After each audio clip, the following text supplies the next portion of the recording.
S M Saif Mustafiz, উপদেষ্টা মাহফুজ আলম লিখেছেন, we don't need another proximodist party in Bangladesh political landscape. There are already half a dozen proxies working.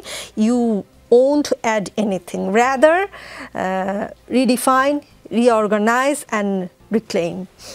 এর ভাব যদি বাংলায় করি মানেটা এইরকম হয় যে বাংলাদেশে আরেকটা মওদুদিপন্থী দলের দরকার নাই, অমন প্রক্সি দল আধা ডজন আছে, নতুন কিছু করতে হবে। উপদেষ্টা কথাগুলো এনসিপিকে উদ্দেশ্য করেই বলেছেন বলে বিশেষজ্ঞরা বলছেন, রাজনৈতিক বিশ্লেষকরা বলছেন। আপনারা তাহলে জামায়াতের সাথে নির্বাচনী জোট করছেন বা গোপনে অলরেডি করে ফেলেছেন, এরকম কিছু?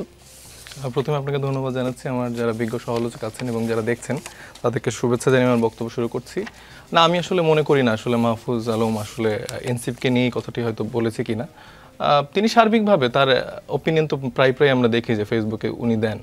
এটা যাদেরকে বলেছে তারা হয়তো বা সেটা আমলে নিতে পারবেন, কিন্তু আমার মনে হয় না আসলে এনসিপির জন্য এই কথাগুলো প্রযোজ্য।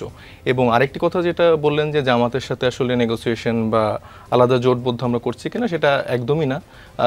গতকালকে আমরা একটা নিউজ দেখলাম যে আটটি দলের 4টি দাবিতে আসলে মাঠে নামার একটা কথা বলা হয়েছে, যুগপৎ একটা আন্দোলনের কথা। সেটিও আমরা কিন্তু বলেছি যে এটা আসলে নিউজটি সত্য নয়।